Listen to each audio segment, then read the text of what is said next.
another Solid Gold podcast.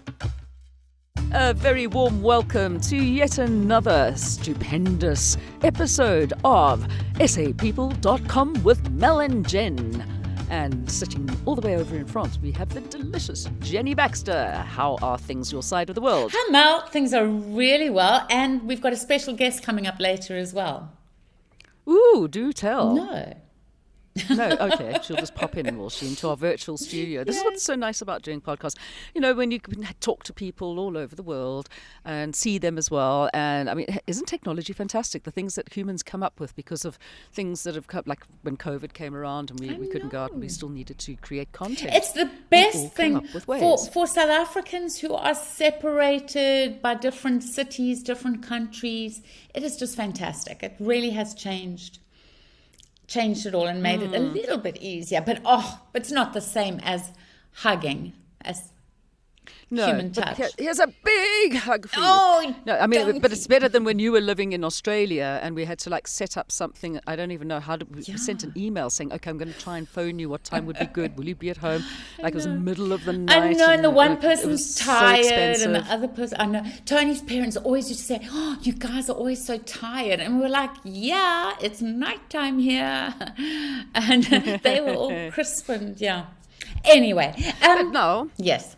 We're at the same time zone at the moment, so we can be bright-eyed and bushy-tailed. We'll just call ourselves, what do we call ourselves? Bubble and Squeak, the Bush Baby Twins. There we go. All right, so what have you got as your main story on SAPeople.com this week? Well, it just came in really nice. Do you remember when the South African Police Service and Gift of the Givers went over to Turkey after the earthquake and were part of those relief efforts and actually made interventions, rescued that old lady who survived after like 2 or 3 days because of the SAP's K9 unit? Well, Brigadier Vimla Moodley has actually Vimla Moodley has just been honoured by the Turkish president in Turkey last night for SAP's intervention. So that's excellent. brilliant. Well done, you. And on like World South African news as well, Gift of the Givers has yet again been helping out with Sudan, plus the South African Army is there. And I think Dr. Naledi Pandor has confirmed that there were 77 South Africans trying to get out of Sudan. They've managed to evacuate them, along with people from Egypt, Nigeria, some other countries as well. South Africa has helped them as well to get to safety during the ceasefire. So it's crazy what's going on in the world at the moment, I tell you. I know. I'm sitting there and just saying, when I was a kid, we didn't have these thoughts in our minds. Okay, we did know that there were certain things that were happening. We had to write a story when I was like 12 years old going, "Stop the world, I want to get off." And we came up with things, I don't even know, I can't remember what I wrote, but I mean I can kind of imagine that it must be like being on a television show that you don't want to be on. And of course I'm referring to I'm a Celebrity, Get Me Out of Here. Which is being filmed in South Africa, so it's the UK version. South Africans in the UK have been loving it. It's every night, weeknights at 9 p.m. on ITV. Started on I don't know where we are now. Started on Monday. I don't know what day it is. Yeah, started on Monday, and and a lot of expats were saying, "I thought that was God's window. I told my husband, and yes, we can confirm the camp is in the Kruger National Park, and it is all the surrounding areas that are breathtaking. I mean, watch the trailer, you'll hear the British people just going, wow. And there's Paul Burrell is on, who was first on 20 years ago. And, he was saying 20 years ago he was a husband with a couple of children, and now he's still a husband, but this time he's married to a man now. So one of his things during this I'm a Celebrity will be trying to help men who also have questions about their sexuality. And there are a few interesting people on. And of course he was Princess Diana's former butler, wasn't he? He was, but he said after he was on I'm a Celebrity, Get Me Out of Here, he stopped just being her butler. He says. However, I agree. Every time his name is mentioned, we go, Diana's butler. Yeah. So who else is on it? Some sporty people, some music people. I think one of my favorites is supermodel Janice Dickinson, who... She's a mad She's woman. absolutely mad. And she just looks at them straight and goes, and so what are you a celebrity for? Because, of course, like you always complain, so many people are famous for being famous. I do. Celebrities are just famous for being famous. And I mean, I get very angry when I see celebrities doing like Survivor or The Amazing Race. And I also hate it when they bring back past winners to come and play the game again, because they've already had their chance. Give someone else a break, for goodness sake. Let somebody else become famous for being something. But this is all pre-winners. So all these people have been on before. Now, Phil Tufnell, I'm sure, wasn't he on Strictly Come Dancing? I'm trying to remember which. I think so, but he was also on this. They were all on this, and so now they're trying to be I'm a Celebrity Legend. It's a new title, so it's crazy. Anyway, they're having fun in South Africa. Give some new celebrities a chance. Come on. And Why would they want to get out of there? They're sitting in the lap of luxury. well, actually, normally it's filmed in Australia, and actually ITV said that this one is even tougher than what they normally go through in Australia. So I think that they've been having to eat things that are half alive, and it's been tough. There's something, anyway, watch it. But the only problem is it was all filmed last year. And so quite a few viewers are a bit annoyed, because viewers like to vote and feel like, they're shaping the direction of the show. Anyway, it's not to be. Yeah, that is one of those things. There should be viewer, maybe they're just changing the format of there we go. Anyway, so I would love to go. I mean, I always wanted to do The Amazing Race. I just thought that was probably the best TV show I've ever seen in my life. I absolutely love it. Great. Okay, so then what else have you got in the way of news? Something about Finland? The happiest place on earth, apparently, apart from Bhutan? Yeah. Or was that the smiliest place? It might be the smiliest. Finland's definitely meant to be the happiest. And the reason is that there isn't really a big difference, a big discrepancy between the richest and poorest. So equality really is something we should all aim for if we want to be happy. Egalité, fraternité, liberté. Exactement. So yes, the president of Finland is in South Africa right now. I think the first state visit for about 20 years. He was there for Mandela's funeral, but that wasn't a state visit. And quite excitedly is, again, Dr. Pandor said that the Department of Basic Education will be talking with Finland about getting some tips on better education, because Finland has an incredible education. They don't do homework. Our education, our education thing is in a bit of a mess, which is sad. Yes. Especially, the government schools, and I, my kids went to government schools, and they were very good government schools. But I just feel so sorry that so many kids across the country have been so badly let down. In that, we go and we help children to learn to read in primary schools in our area. Oh, jeez. Because the teachers just can't keep up with it. And a lot of the kids in sort of standard 2, grade 4, they can't read yet. So, it's kind of crazy that, but that's why we do what we do. Yeah. We go out and we help where we can with underprivileged kids and schools and things. So that's brilliant. Maybe they take some tips from Finlandians. Yes, I hope there we go. So. I hope so. But there must be some good news that you've been reading about. I have good news all the time that I'm very happy to hear. My good news is I have both my chickens back in my roost, which is lovely. I'm getting two pretty soon. One's coming back from the Caribbean for a while, because of course all the South Africans are back in Antibes for the super yacht season and the Mediterranean season. And Cassie was meant to come back last night, but her computer's broken, and honestly, Apple are so in my bad books. I don't even want to talk about it. You know what it is that annoys me about them is they pretend so much to care about the environment, and they don't. So Okay, finished. One nice thing. You're in Jenny's bad books. That's Apple phoning me to say sorry. No, you know, one story we've got this week that I would love to ask you. It's Andrea Zanin. I've spoken about her before. She lives in Britain, and she has these wonderful Our Fireside Stories website, and then she shares the stories with SAPeople.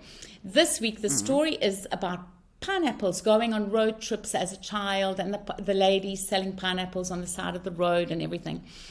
And it's a beautiful story, but in the story, she talks about prickly pears. And I remember prickly pears, but I don't. I remember the name, but what are prickly pears? I've forgotten. Prickly pears is a succulent, and they are actually a declared invader in South Africa. But you will find them a lot, especially in the Karoo. In fact, I'm waiting for some in Craighall Park to ripen at the moment on somebody's pavement. I've been eyeing them out when I walk past. So we used but to I remember eat coming them. back from Cape Town. Yeah, because they get a fruit. So you get the fruit, and it goes like the prickly pears, those big kind of roundish. As big as a pineapple? Leaves.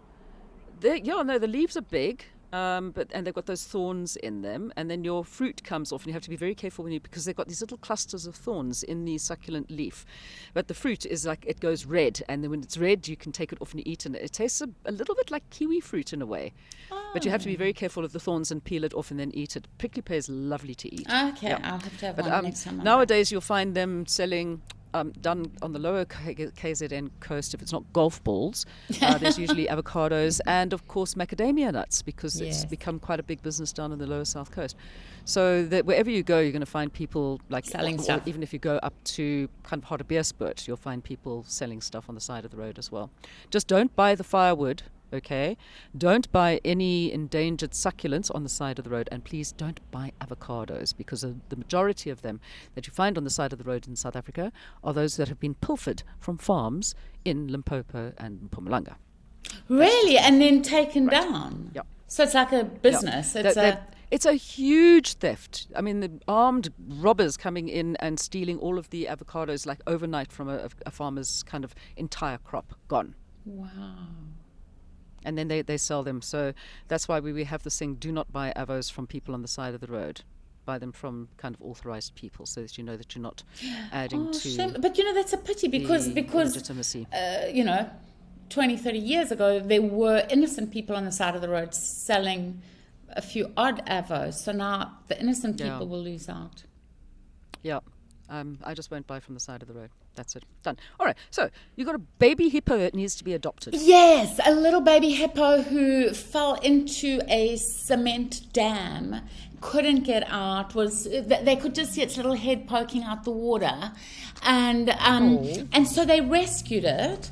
But sadly, they couldn't find its mother, and they searched and searched and searched. So now they are asking, because already somebody on Facebook went, "Oh, you should have just given it back to its mother." And it's like, oh, you didn't read the article. You just read the headline. So anyway, so what the plan is they do need somebody to adopt it.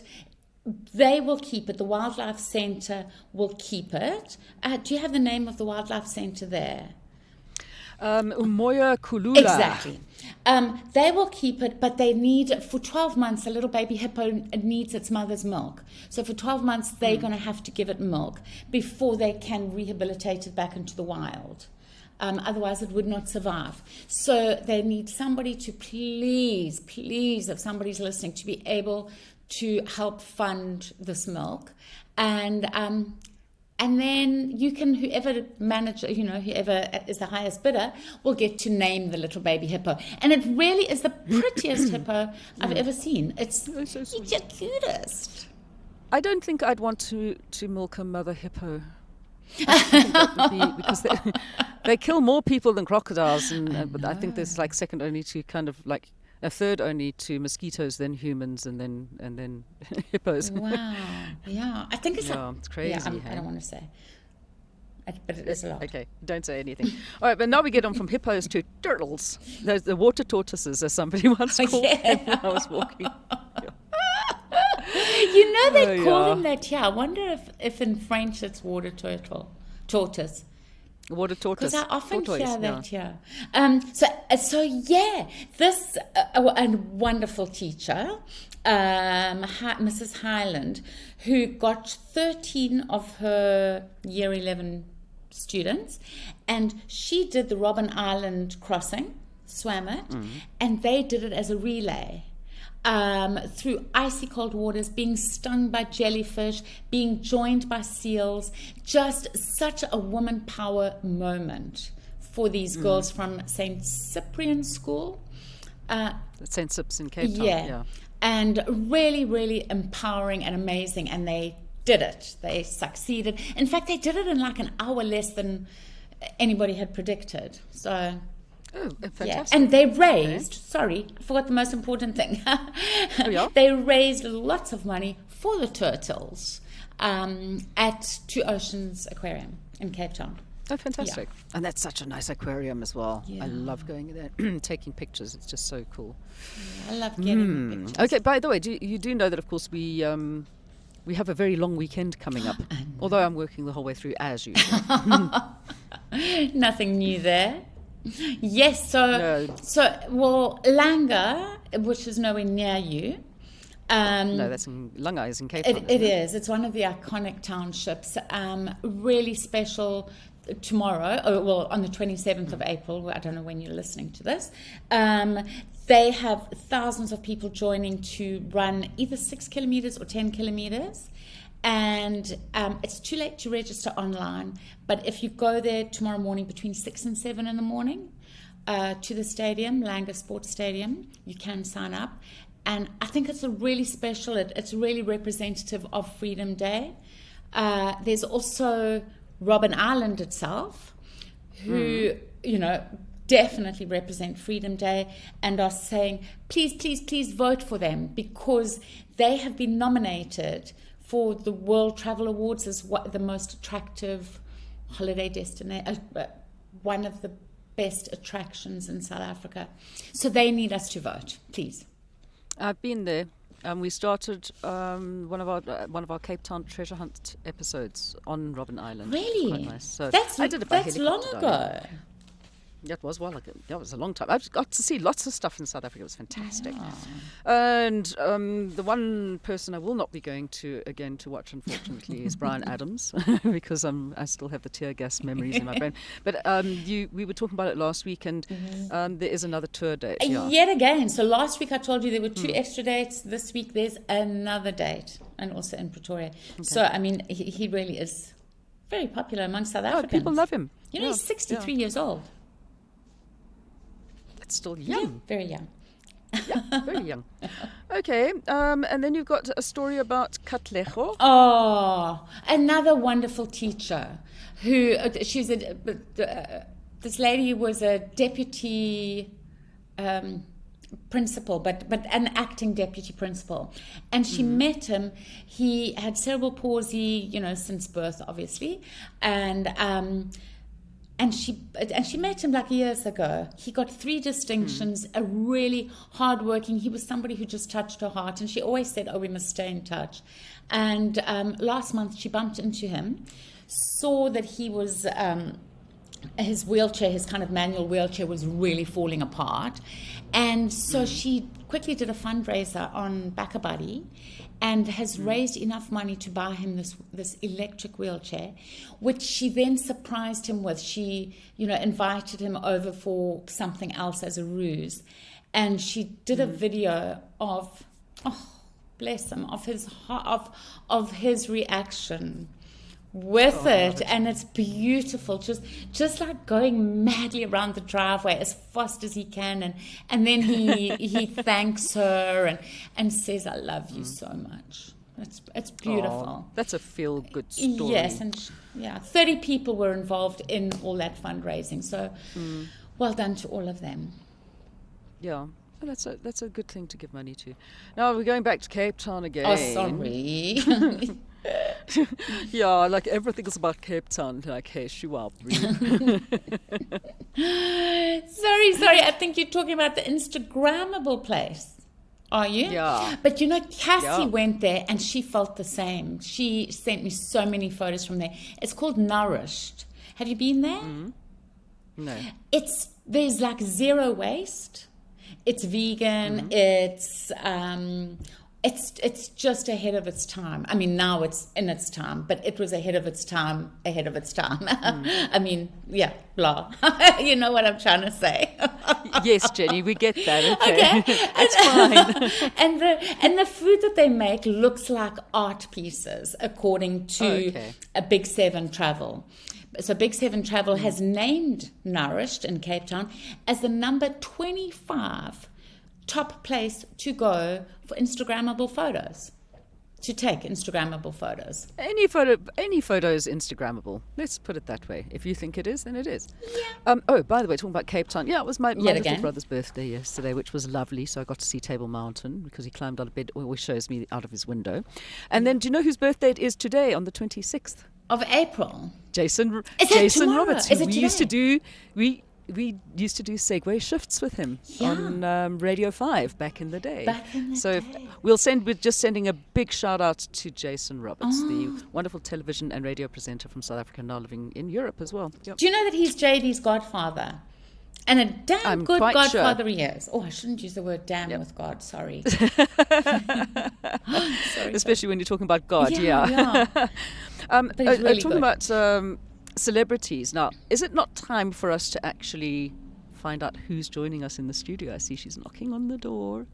I don't know if you remember, a few weeks ago, we spoke about Carol Afori from East Coast Radio, brilliant written books, radio presenter, and how she won the first South African to win the International Voice Artist Award.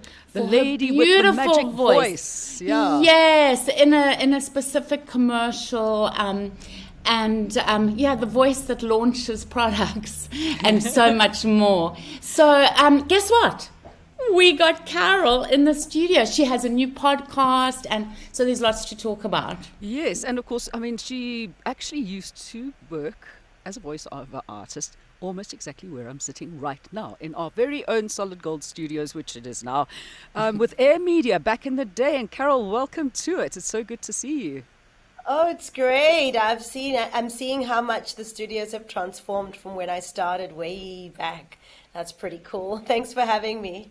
Well, where did you actually start? I mean, how did it all start, and why the voice side of things? So it started way back, I would say around 2005, when I was at University of Johannesburg, now it's called. I literally was on the campus, and I went to our student center, that's what they called it, where you could have your lunch and, buy a few items and stuff.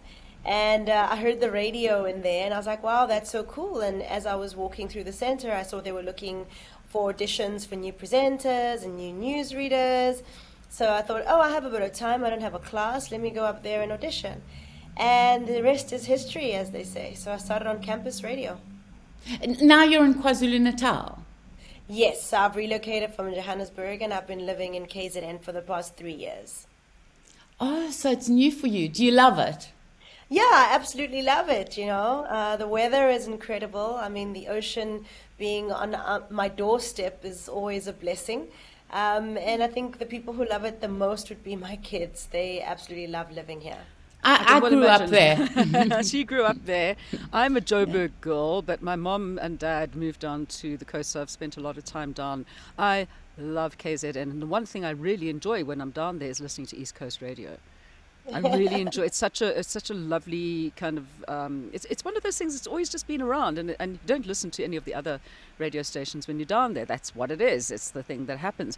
But I mean, that's interesting that you say, I mean, with radio, why is it that a lot of people actually kind of gravitate to radio, where some people are actually saying these days that in fact radio is becoming a bit redundant, although I don't believe that here in South Africa, because a lot of people still get all their news and everything from radio.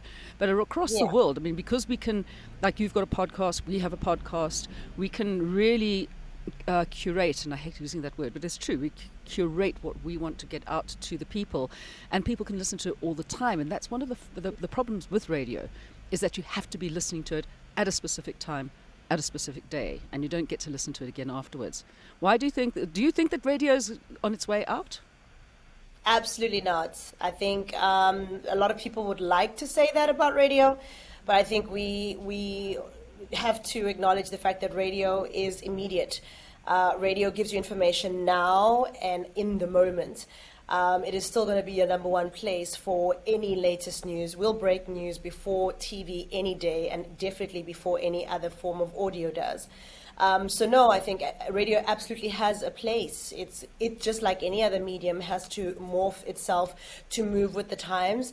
But as for its irrelevancy, I think that comment alone is irrelevant, and understanding the medium and the power it has in the lives of communities, the lives of many in different countries, different spaces. So yeah, I still think it's an extremely powerful medium. And yes, with the introduction of many more mediums like podcasting and other audio elements, it's definitely made the listening experience exciting, and also given you options in things that you may want to gravitate towards for whatever your listening pleasure is. But as for it as a medium and its relevancy, it's absolutely 100% one medium that will always be relevant in society. And as far as I understand, East Coast Radio is kind of partnering with you on your new podcast. Is that correct? Yes, 100%. So it's definitely a partnership. The podcast is exciting. It's new. We are 2 episodes in. We drop a 3rd episode tomorrow.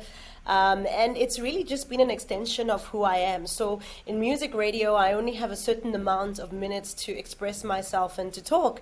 And the rest, I need to play the music and get the ads out. Whereas in this podcasting space, I get to have fruitful, long conversations and in-depth conversations with my guests, and really come out of it not feeling like there's time constraints, but rather the constraint of getting all the information in there and getting it out in the most interesting way possible. And then is it played on the radio, or the radio promotes it? 100%. It is promoted on the radio, so we don't play the entire podcast on the radio. We play about 20-30 seconds as teasers for people to go and follow the links and listen on their streaming devices. But yeah, it's definitely not played on the radio at all. It's exclusive content that is as a podcast should be a podcast. And I know it's a long podcast because you did it, but I was really interested in I think it was your first one, about should we be drinking tap water? Yeah. Particularly in KwaZulu-Natal. What's the answer? Well, everybody asks me that question. Listen. You got to listen. Well, first of all, we have to have water. That's the most important thing, to be able to drink it. But should we be filtering it, or? Yeah, so that podcast was actually a very interesting conversation because, like you mentioned, we are in KZN, and as you know, KZN has suffered quite a lot over the past 2 years. Outside of the fact that we've had the unrest that caused a lot of damage to infrastructure and nature in general, we've also had the floods, and it wasn't just one wave of floods, we've had 2 waves of floods, which have also severely then affected the infrastructure. And let's not forget about the damage it's done to our streams, our rivers, and of course our beautiful ocean. So this was an important conversation for KZN specifically, but I think as South Africa in its entirety, we also delve into the question of water scarcity and how our water gets to our taps in the first place. So a very engaging, in-depth conversation that really opened my eyes to a lot of how we consume our water, where we consume our water from, and how it gets to us, and the gatekeepers that make sure that the water is good. So it was a very interesting conversation. Well, in kind of my neck of the woods in Johannesburg, people have I think they're trying to use it as a pejorative, calling me the water czar. Like, who died and made you the water czar? Because I'm so on board with saving our water, conserving our water. I report people if they're washing their roads outside their houses with drinking water. It drives me absolutely nuts. But another thing that you also did, of course, was on television. So you're not just behind the mic on the way people can listen to you, but you can also see you. And I think, I'm trying to remember, I've done so many things that I was trying to remember. I'm sure that I was on Raising Babies at some stage. And I know that you were the host on that. Yes. Yes. Is that ongoing? Yes. So Raising Babies has had 2 seasons. The last season was shot about 2-3 years ago. It was actually just the beginning of COVID. So about 3 years ago. And I know that there's been talks of a third season. And just as a snapshot of what it was, literally a talk show on raising your kids. So every element of raising your child, just giving, caregivers and parents the resource of different conversations and unpacking, different elements to being a parent and looking after little people. You need to get Jenny and myself on. We're both the mothers of twins. Oh, lovely. Yeah. Have a whole thing on twins, and we know everything, boy. How old are your kids, Carol? My eldest is 7 and my youngest is 3. Oh, Ooh, wonderful. a long way to go. Very long way to go. And the books that you do, are they aimed at any specific age group? Yeah, so the books are aimed at for one to read as soon as you're of reading age. So your 5-6-year-olds can read it to themselves. But they also, I always say that my books are for everyone, because you get parents who can read those books to their children, and you get kids who can actually read those books. So I would say they go right up to around 10 to 12 years old, kids who can enjoy the books. They're extremely informative and colorful, and the characters are just so interesting. And are they South African based? They are the African Adventures of Senna and Katlego, is that right? Oh, That's divine. Yeah. That's great. And are they in audiobook form yet? Not in audiobook form yet. We've just recently dropped late last year on Amazon, so that was an exciting chapter for us. But at this stage, they're available from all our leading bookshops, Exclusive Books, CNA Bargain Books, and also online from takealot.com, Ethnic Kids, and many other online stores that sell books, and now also recently added into the international market on Amazon.com. Brilliant for expats. And I know a fantastic voiceover artist that you could use for your audiobooks yourself. Yes. I want to know about the award. I mean, how did that all come Yes. about? It's an unusual one to hear about. Right. The Saffers is the Society of Voice Artists and Science. So it's basically, in a nutshell, the Oscars of the voice world.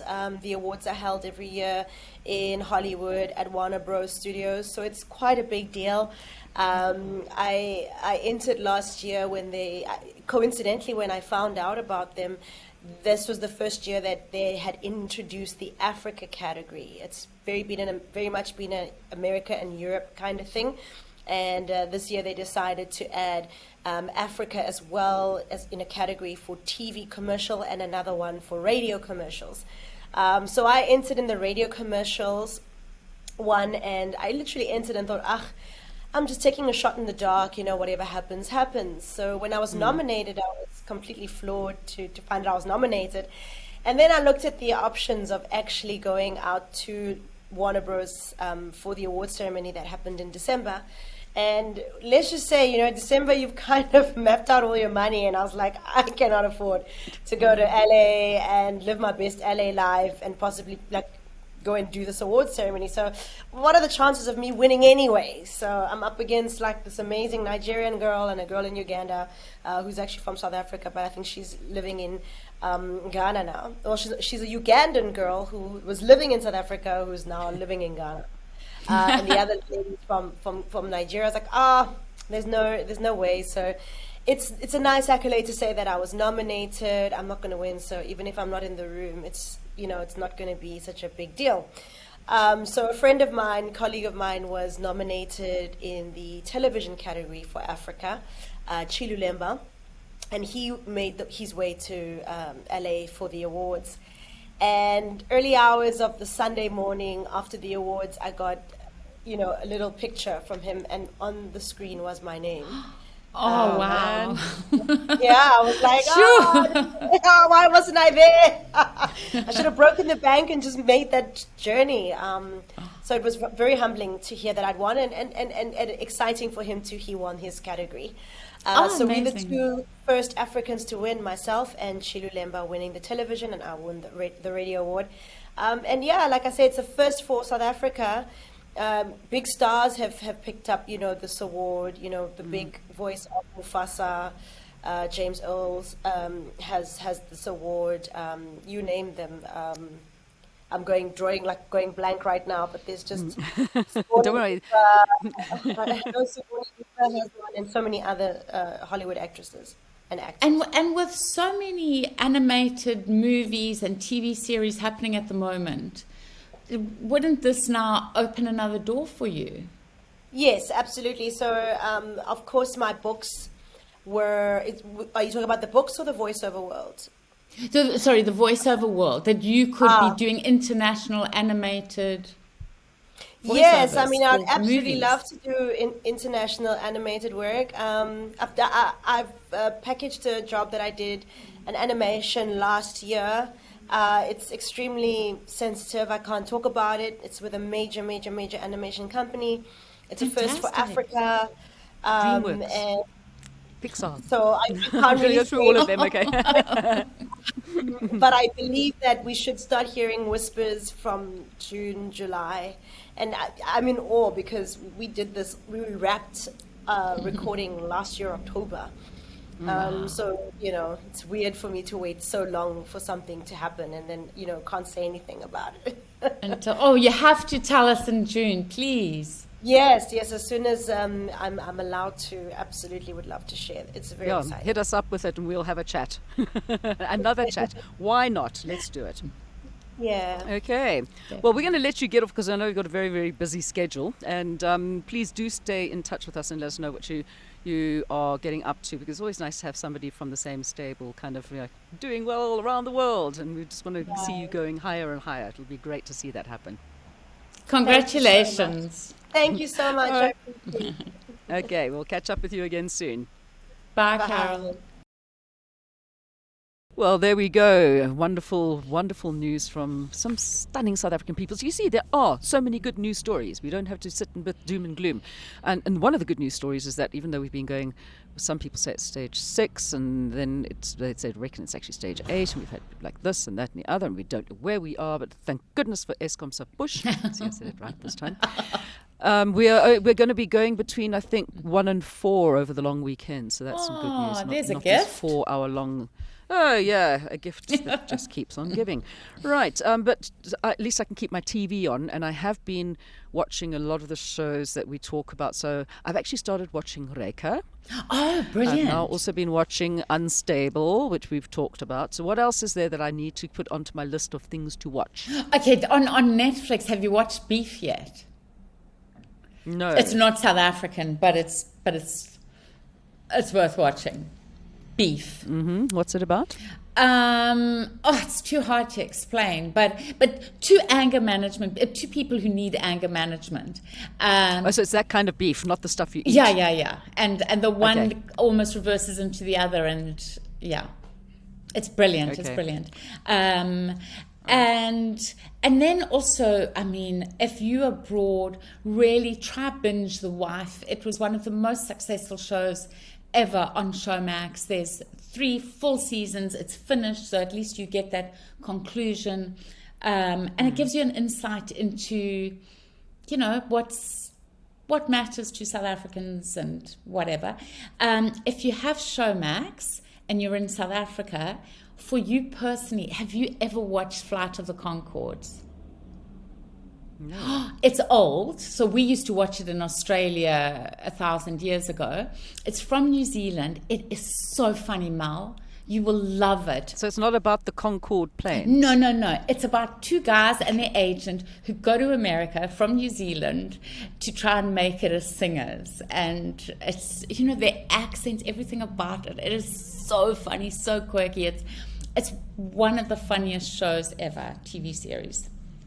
Okay, I'll put that on my list of things to do. Yeah. Then you've also got Imibuzo, a new true crime docu-series, and I'm assuming that was shot here in South Africa. Yes, it's coming on the 8th of May, and it'll be running through until July. And so each week they'll take you into another big crime in South Africa. Those well-known crimes where you've always wondered, did that person actually go to jail, and have they left jail yet? And you just find out a lot more about the biggest crimes in South Africa over the past 10 years.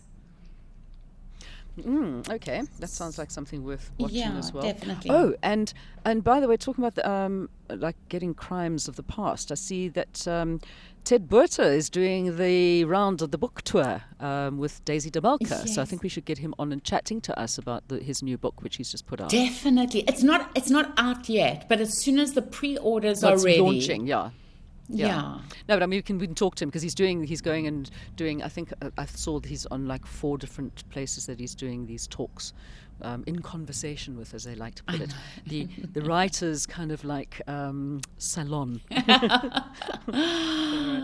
Okay, so what story are you busy working with at the moment that we can expect to see up on the site? A beautiful video we have of a father and his daughter down at the sea. They were shooting. He makes these sort of T-bills, beautiful, and they were shooting that for his website, and this octopus came along, just like my octopus teacher, and was genuinely interested, and they got it all on film. It's beautiful. It's not creepy. The octopus is creeping. Okay, I've been seeing a lot of octopus stuff coming up all over the place at the moment. Maybe it just, it's one of those cyclical things. All of the things we're talking about today, I need to go back to get underneath the sea. Yeah. Not to go and look at the sea like in the poem. I need to go back underwater for a while. Yeah. So if I disappear, that's where you know I am. All right. Well, there we go. That's what we've got for you on SAPeople.com and on the Facebook page of SAPeople. What's it called? SAPeople for... You just go to SAPeople. South Africans and expats. Yeah. Yeah. But if it's So at it's a whole long thing. SAPeople. It's just SAPeople. Yeah. And share your stories. Drop a line, a video, a picture, a little, hey, South Africa, we love you. It's fine, because I just want Eskimo pies again, okay? There we go. Cool. We'll catch up with you again next week. And, of course, as I said, don't forget to put some stuff up there for Jenny if you hear some good stories, especially with a long weekend. Let us see what other people are doing for other people for no reward whatsoever. We'll catch you next week, Jenny. Thanks, Mel. Bye. Another production from Solid Gold Podcasts.